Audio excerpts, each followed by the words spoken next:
Greetings, fellow Demon Slayers. This is Taimanin Mari here today with a new video.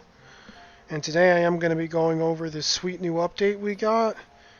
And then I'm going to go to sleep, so I'm putting the video out early today because I basically was just up all night playing the update because it's a good update. So I've been having a good time with it.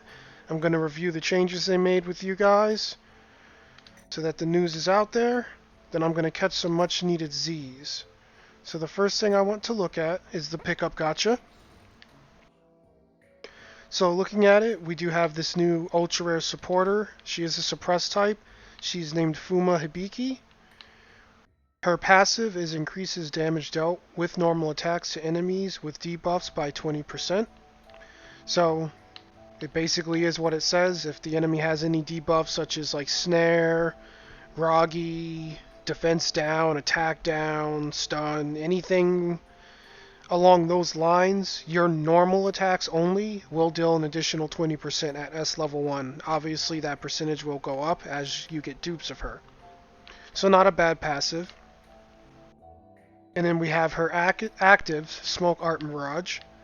Deals 350% damage to all enemies and reduces their attack by 15% for 12 seconds. So overall decent ability.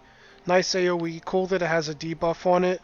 I just feel that like as you get higher level, you're doing a lot of damage and you're just trying to like multiply your damage. I don't feel like the damage reduction really has a huge place there. It might be pretty decent in like Arena when that comes out, because you'd be able to buff everyone with the supporter active for whatever character she's on. But then she would have to be your main, and I think Major is a better main than her for Arena, just because of the huge damage from the single hit. With that being said, I do overall like her. I think her art is sick. She looks super cool. And her abilities are okay. Like, I do really wish the AoE had some sort of CC. Like, we have Homura, for instance. Homura has nice knockback on her AoE. And then we have characters like Mitsuki who have knock-up on their AoE. So I really feel like it's a missed opportunity that they did not give her some CC. But whatever, she's here in the gacha if you want to pull her. I don't think she's a bad choice. It is nice to see another ultra rare suppressed type besides Major, so that's always welcome. And with that, we will move on from her. Head on over to our quest screen. And we do have our new event, the Kotrara support mission. So we're going to go here, look at the gacha box. It is the same exact format as the event we just had. You're going to get an ultra rare in every other odd numbered box. So all evens will have a rare ticket as the grand prize. All odds will have Hanasaki Yozora as the grand prize. I do stick with the advice I gave last time. Definitely stick to just farming normal 5. If anything, for your sanity. Like, I'm sure some of you are able to do hard mode right now. If you haven't cleared this yet, I will say that this map is just totally awful. Like, hard 5 was not a good time. It's littered with scythe zombies. The boss is like... The boss itself isn't hard, it's just like one of the fat zombie boys that vomit. But he's paired with 3 like elite scythe zombies, the dudes that run around with their giant like claw fap arm like dragging along the ground, that have like insane hyper armor and they just knock you out of everything. And generally when there's a boss fight in this game, if you kill the boss mob, the mission ends. For this particular mission, you do have to kill the zombies that are paired with the boss. So it was pretty annoying to do, at least on Sakura, because they're just easily able to knock her out of her spin. I'll actually show you guys what I did if you're Sakura mains to help you get through it. So I ran this same setup. I just used Onigumo as the main because of her ability to snare anything close range. And then I used the Shadow Tangle skill for the on-demand snare whenever I get a perfect dodge. So your main strat is to isolate the boss from the zombies in this map by running away from everything because they move faster than the boss. The scythe zombies will kind of like huddle up to you, and then you just like do an ultimate dodge, snare them all, and then spin on the boss to easily take the boss down. and then from there you pick off the zombies. That's essentially what I did. If people are really having trouble or don't get what I'm saying, I'll just make a video for it another time. But that is how I did it with Sakura. I'm sure like Renko mains will have an easier time because Renko has that meteor. And maybe Yukikaze won't have a bad time either because she's ranged. Asagi I could see probably having some issues too because she's close range as well. But she also has a very strong dodge with her time slow. So it may be even easier for her. But either way, it was a terrible mission. That's the takeaway from this. So instead of trying to farm this for tickets, I'm definitely going to stick with normal 5 just because the effort it took, the time it took, and the amount of stamina for the payout. Just while it is more tickets, it's just more worth it to me to do normal 5. And I'll leave it at that. Going back to the box, we are going to look at Hanasaki. Let's just get to a box with her. So looking at this ultra rare, I really adore her ability. I think she's great. My biggest issue with the suppressed typing was that they just have no sustain, and then you generally run Homura in those builds because of the damage increase, but the extra 10% really hurts on hard mode when you don't have like a means of healing. So she basically solves that problem and has a nice main slot ability to secure herself a spot as your main. So we're going to go ahead and read it off. Her passive mimics Yuna's, wherein she increases HP restored from all sources by 32%. And then her active would deal 30% damage and stun all enemies within close range. And then it immediately restores 14% of your lost HP. So, just for example's sake, say that heal at base would calculate out to like 1000 HP for you.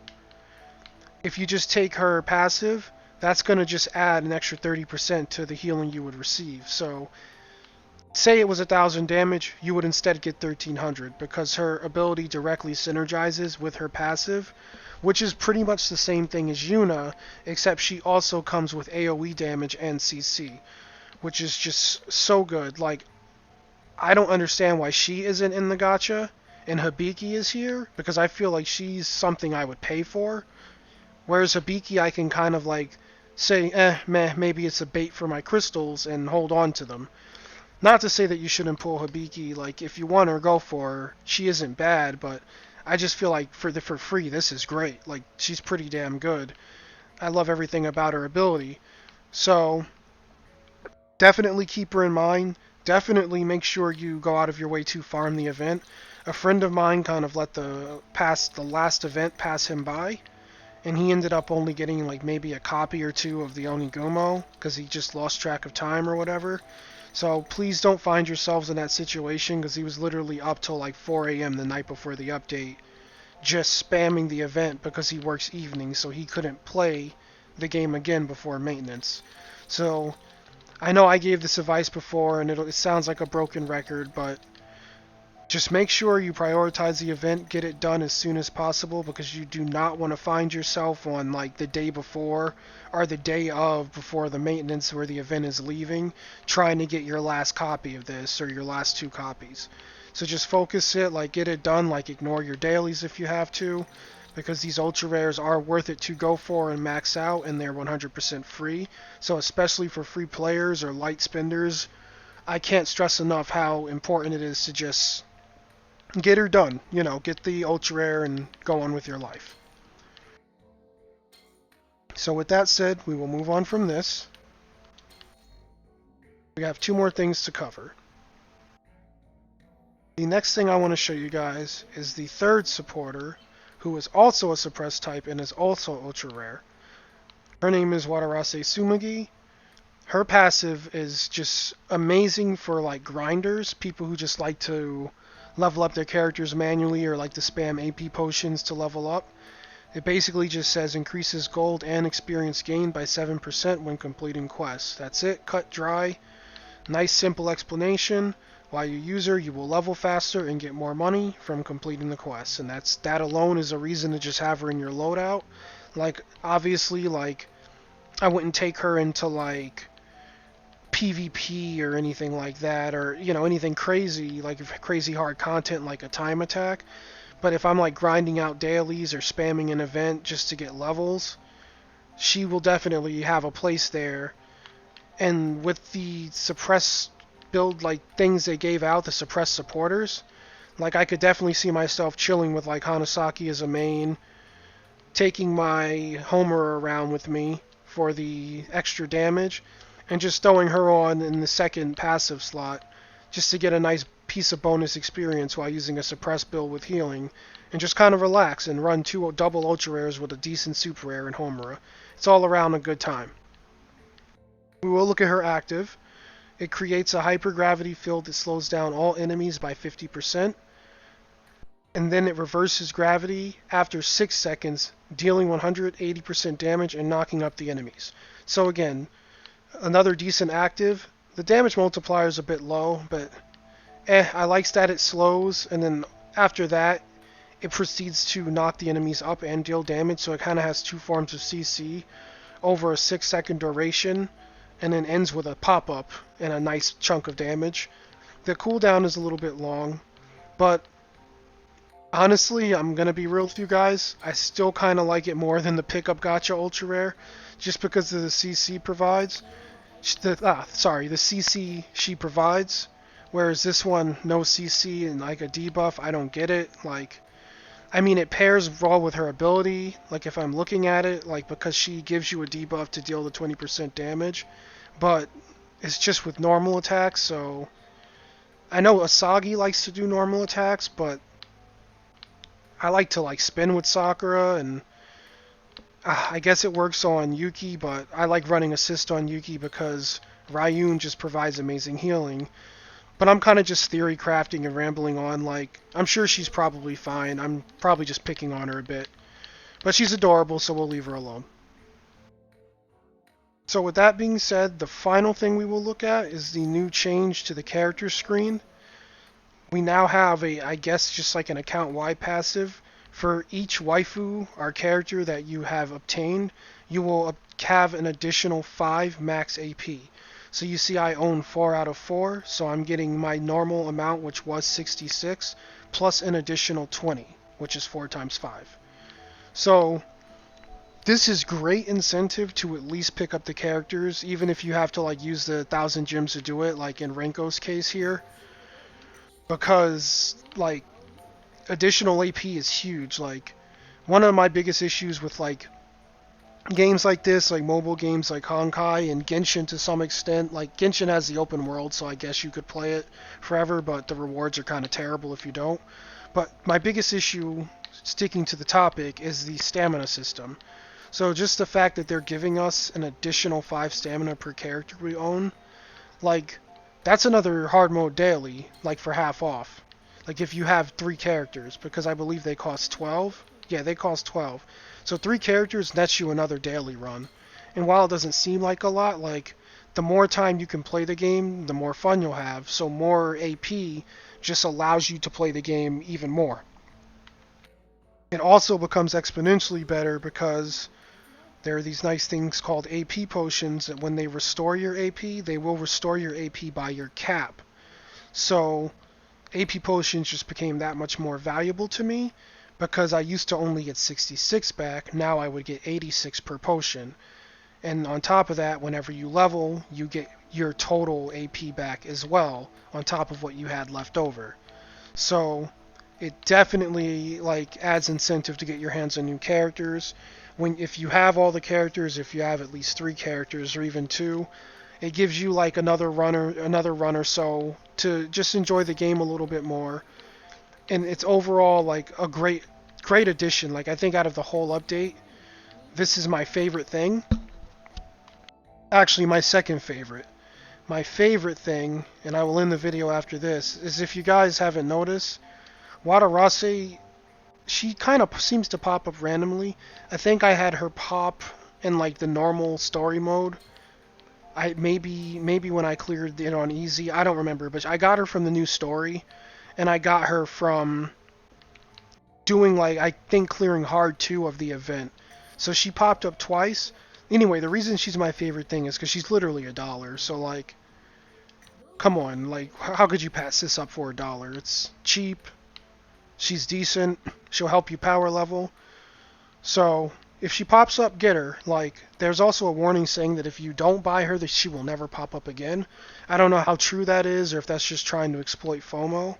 But I mean, for $1, I'll definitely get her. And if she pops up 3 more times, I will definitely get 3 more copies to max out her passive. Though I don't know if that will happen because I haven't seen her again after the second spawn. And I know I said I was ending the video, but I forgot the other thing. We have Chapter 6. Good chapter overall. Really cool to see like Murasaki and Renko actually in the story now. And it's cool that they kept them true to their characters, like from the visual novels. Like overall, the way they act and interact with everyone is about the same. So it was a good time. Like I did easy and normal, and then kind of left hard for later to focus the event because I wanted to get through every difficulty of that before it leaves. So I just got it done day one. So you will never see me do like gameplay of like story. Like I know some people or other YouTubers have done like story gameplay. I just feel like it's kind of a spoiler. I don't want to spoil it for anyone, so I kind of just do it on my own time. But Chapter 6 story was definitely serviceable. It was, the whole story has been serviceable and enjoyable. And I definitely can't wait to see what happens next in Chapter 7. So with that being said, the update discussion is now over. I definitely feel like this is probably the best update we've had so far. I mean, we have Renko now. She's now purchasable for everyone. And with all the neat additions, we got 3 ultra rares added to the roster, 2 of them being well, one is $1 and the other one is free to play. So they're really easy for anyone to obtain. And then even having a new one in the gacha, it's just nice to see all this content being added to the game in such a timely fashion. And it definitely bodes well for like the health of the game and gives the community something to do and keeps them hype and engaged. So I've gone on for a while, probably longer than I intended. I am going to end the video here. As always, if it was helpful, please like and subscribe as it really helps the channel. I appreciate you guys tuning in, as that also helps the channel. And from there, I wish you guys a great rest of your day. Good luck in your gachas, and you take care. I'm going to go get some sleep.